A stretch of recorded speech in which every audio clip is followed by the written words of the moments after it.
Hello and welcome to the first part in this tutorial series. In this video, we'll explore some model preparation and setup features for external flow simulation in the 3D Experience platform. So let's get started. I'm in my web browser and logged into my work tenant. If I click on the compass in the top left corner, you'll see all these roles I have access to. Now, let me switch to the tab where I'm logged into the Academia tenant, which a lot of you will be on. For instance, the simulation engineer role has all these applications bundled within it. These applications will have features and capabilities to help you with your simulations. To keep things simple on my side, I'll be using applications from my work tenant rather than from the academia tenant.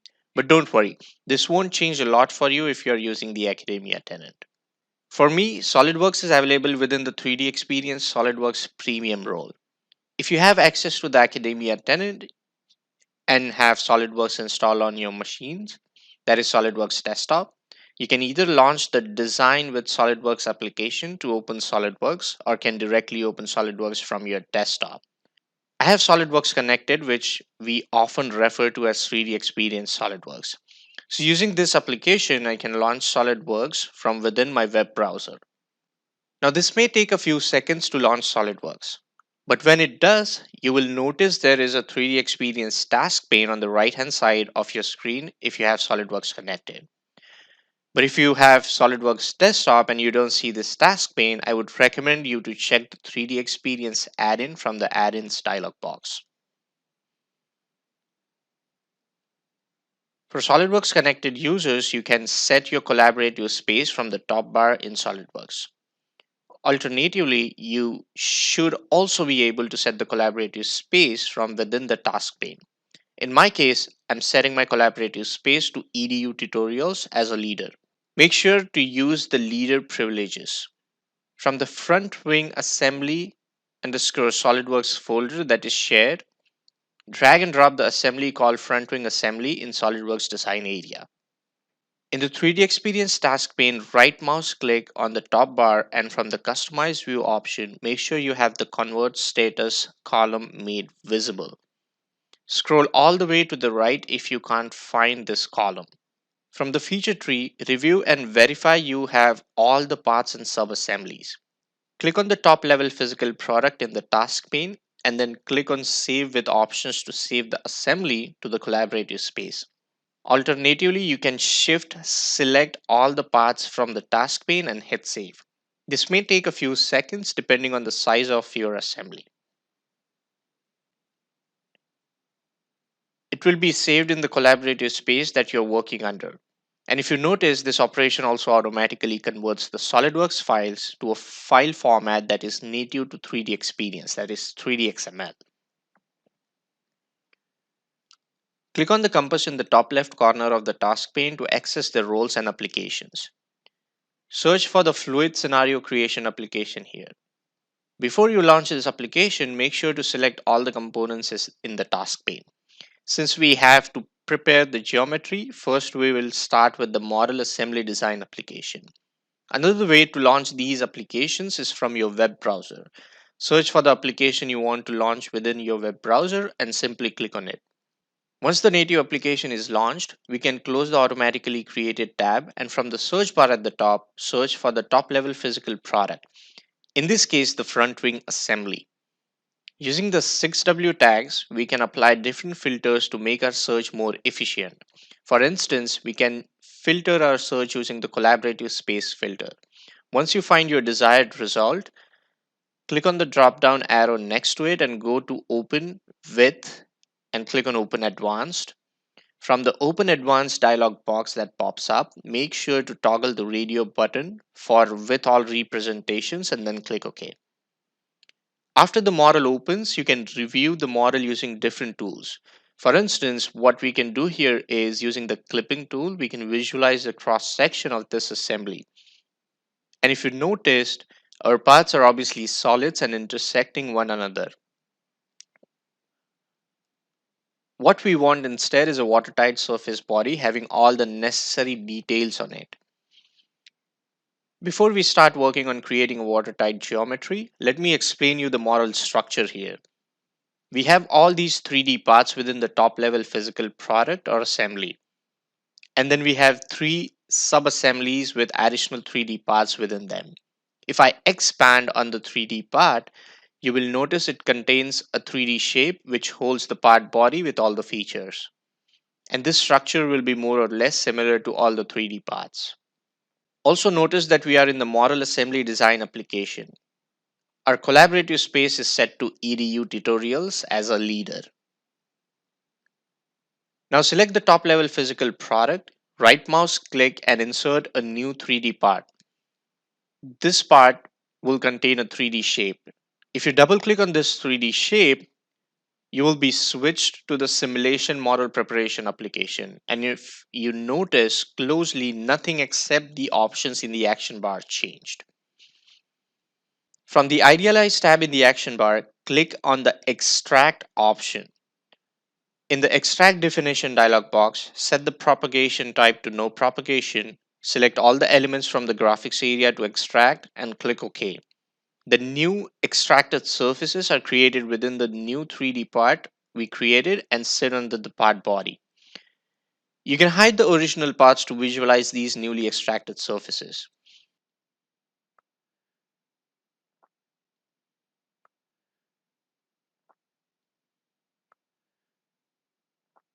Using the clipping tool option from the display tab in the action bar, you can clip the assembly and verify the extracted surfaces.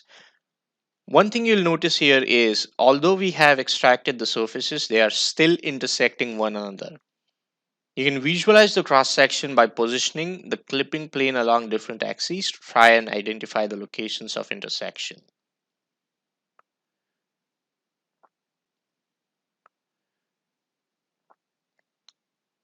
From the Create tab in the action bar, select the plane option. In the dialog box, select the outer faces of the two end plates for element 1 and 2 respectively. Set the ratio to 0.5 and click OK to create a plane exactly in between the selected faces. All the features we work on will be populated in the feature tree.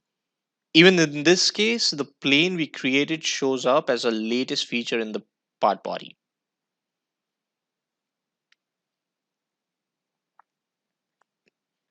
Using the split option from the Idealize tab, we can split the main airfoil. Select the main airfoil as the element to cut and the center plane as the cutting element.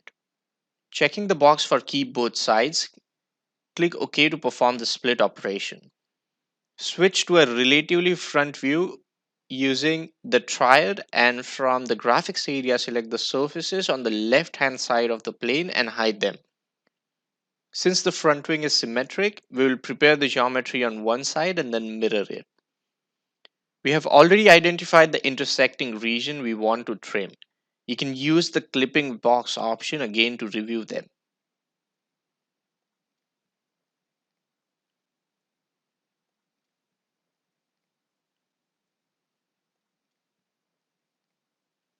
Select the trim option from the Idealize tab, set trim type to pieces and select the end plate, main airfoil, and one of the secondary airfoils as support for trim elements. And click OK. If you use the clipping tool now, you'll notice there are no intersecting faces with the elements we just trimmed. The trimmed operation deleted internal faces and created double-sided edges to connect the elements we selected. As mentioned earlier, you can use the clipping tool about any axis to clip the assembly and visualize the internal geometry.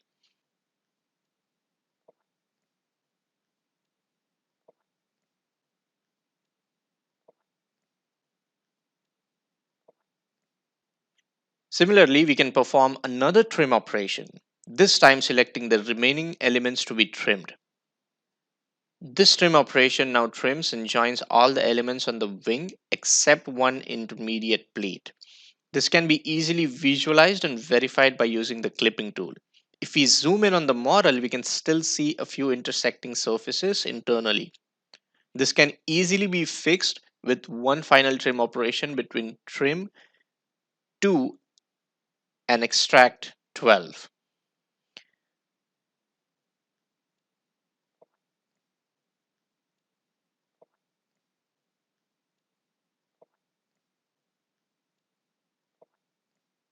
For this final trim operation, make sure you set the trim type to pieces.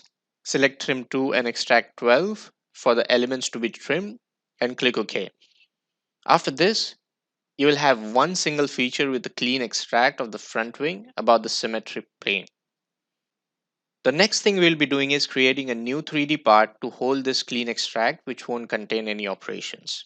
But before we do that, we have to perform a symmetry operation about the center plane we created earlier. To perform this operation, select the 3D shape and launch the generative wireframe and surface application. Now from the Essentials tab in the action bar, select the symmetry operation. In the dialog box, select the final trim from the tree as support for elements and the midplane as reference. Click OK to perform the operation. You can now use the join command to join the newly created symmetry and the final trim. The join command is available in the current application or also in the simulation model preparation application. In the simulation model preparation application, from the check and repair tab, click on the join command. Select the symmetry and the final trim feature as elements to join and click OK.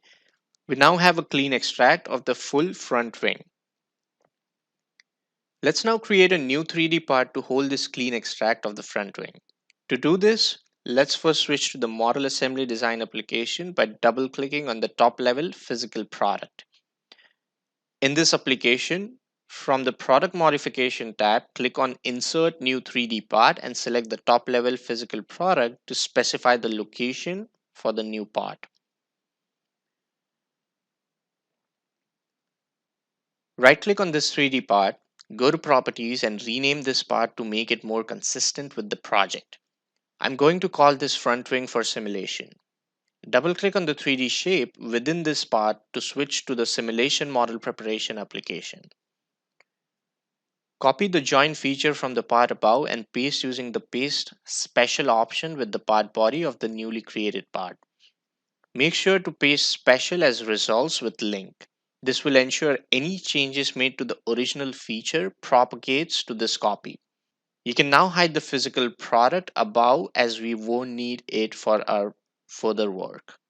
Double-click on the new 3D part to switch to the Model Assembly Design application and right-mouse click to insert a new finite element model representation within this part.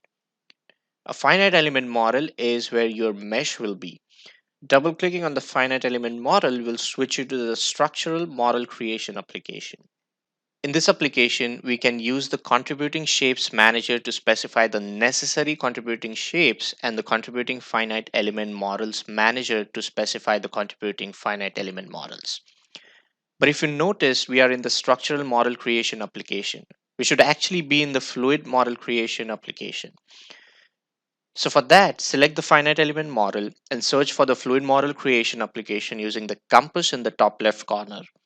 This application is more geared towards setting the model for fluid analyses. You have the same contributing shapes and FEM manager options in this application too. Click on the fluid domain option from the setup tab in the action bar. Set the fluid domain definition to extract from part boundaries and click on the plus icon next to parts to select the part. Select the part body containing the full extracted front wing from the feature tree to define the support and click OK. For exterior boundaries, set the boundary type to bounding box. Here you can specify the minimum and maximum coordinates for the box along the X, Y, and the Z axes. A bounding box encloses a volume with planes that are parallel to the global axes. It will help you define the space in which fluid flow around your model. You can resize the bounding box by using its handles or by specifying the coordinates directly. The bounding box should be large enough to capture changes to the fluid flow pattern, but not so large as to require excess computational time. To simulate fluid flow in an open environment, such as an open body of water or a space, define a bounding box large enough that the fluid flow interaction with the faces of the bounding box does not rebound towards the flow around the model. To define a fluid region, click on the plus icon next to the regions and click on any front wing surface within the box. A blue cubical glyph indicates which side of the surface you defined as the fluid region. You might have to flip the direction of the glyph to establish which side contacts the fluid. For surface selection, select surface 1 from the tree as support and specify the fluid region that we just created. Surface selection will help us request field and history outputs on the desired surfaces. Click OK to close the fluid domain dialog box. If you notice closely, everything we just worked on is populated within abstractions in the finite element model. From the Mesh tab in the action bar, select the hex dominant mesh option. In the dialog box, select the fluid domain that we just defined as support if not already. Specify the minimum and maximum mesh size as shown. Click on the local mesh size in the Cartesian box under local specification technique. This feature lets you refine the mesh locally using a Cartesian box. You can use the handles of this box to drag the faces of the box along any axis.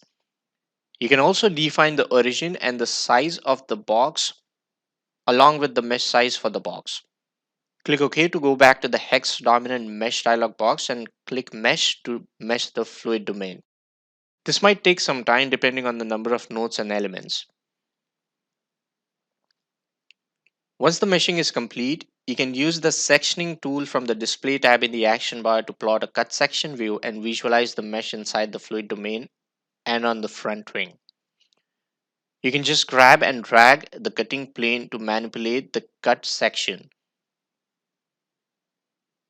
Based on what we see, we can always go back and fine tune the mesh. The hex dominant mesh that we worked on is stored within the nodes and elements branch of the tree. You can double click on it to access its definition. From your keyboard, click Ctrl plus S to save the work to the set collaborative space. Depending on how big the model is, the save operation may take a few seconds.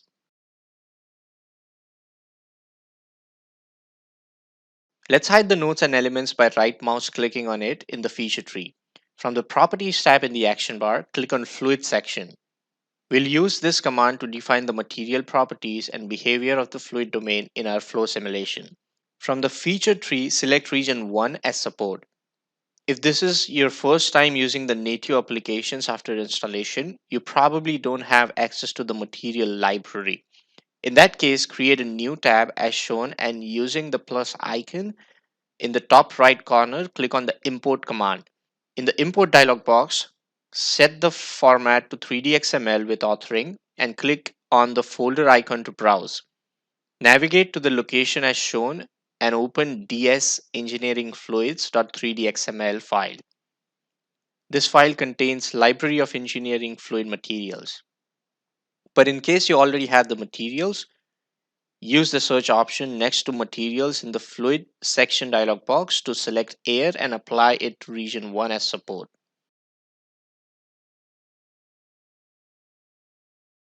The finite element model we created was within the 3D part body called front wing underscore for simulation. This 3D part or physical product is part of a top level physical product called front wing assembly. So we will also need a top level finite element model that references these individual part level meshes. So to do that, double click on front wing assembly to switch to the model assembly design application. Now right click on it and insert a new representation. In the new content window that pops up, click on finite element model under simulation model to create a top level finite element model. Double click on this top level finite element model to switch to the fluid model creation application. In the contributing shapes manager window, select the appropriate 3D shape to be included in the simulation. Using the contributing FEMs option, make sure to select the right candidate FEM for the physical product included in the simulation.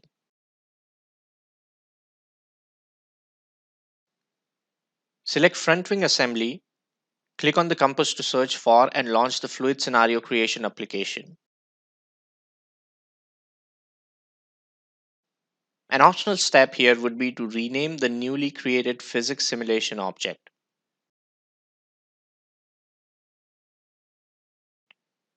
From the Setup tab in the action bar, click on the finite element model and select the FEM to be associated with this physics simulation. Click OK to confirm the selection. You can verify the selection if it has a green check mark next to it. Now from the Procedures tab, click on the Physics Behavior command. Set the state to fluid and the turbulence model to SSTK omega and click OK. Now define the steady state step with a maximum iteration of 450 and the threshold values for the stopping criteria as shown and click OK to define this step.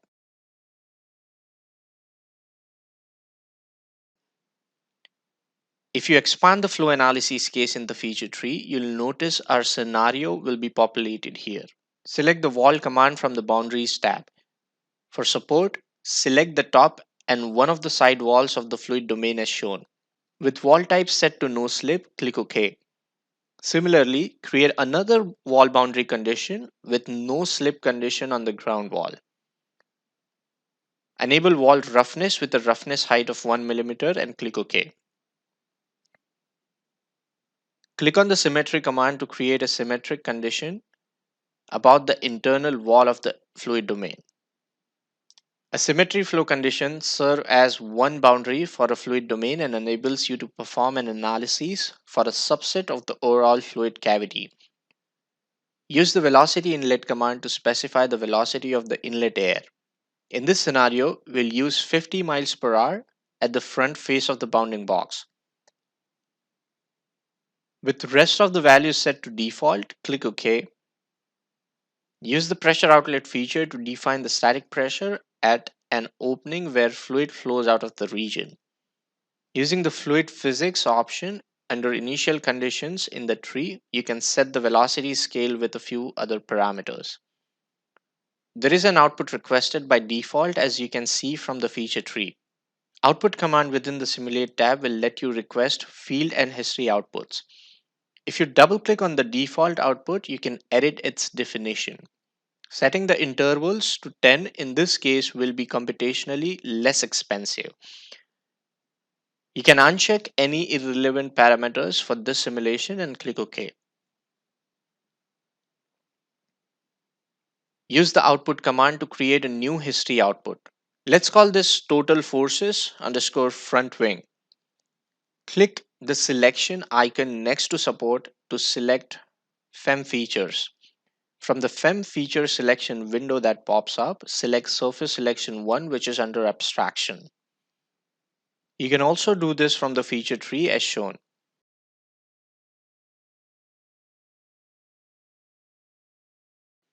Specify the number of increments, set the output group to history, and check fluid force total which is under the flow section. Click OK to create this output request. The feature manager lets you review the whole setup. If you notice, fluid physics is highlighted in red, which means something has been incompletely defined. If I switch to the model tab in the feature manager, you'll notice we accidentally defined two fluid sections, the first one of which hasn't been fully defined. So we can delete this fluid section since we have a fully defined one. From the action bar, update the model and scenario and switch to the fluid scenario creation application. In the fluid scenario creation application, using the feature manager, double click on wall 2 to open the definition window. Here, change the wall type to moving wall instead of the no slip condition defined earlier. The moving wall setting lets you define the relative motion between the front wing and the ground. Specify a velocity of 50 miles per hour along the y direction and click OK. Make sure to save the model before we simulate. Click on the Simulate option. In the Simulate window, you can choose the location where you want to solve, locally or on the cloud. Depending on your license, you can get anywhere from 8 to 16 cores out of the box, both locally and on the cloud. However, on cloud, you can use up to 144 cores to run your simulations as well. That is all in this video. In the next part, we'll explore new techniques when it comes to model preparation. And in the third part, we'll explore some post-processing tips. If you are interested in post-processing results from this simulation, please feel free to follow the third part. The tips I have covered there Although I run the full car assembly, the fundamentals remain the same. Good luck and thanks for watching.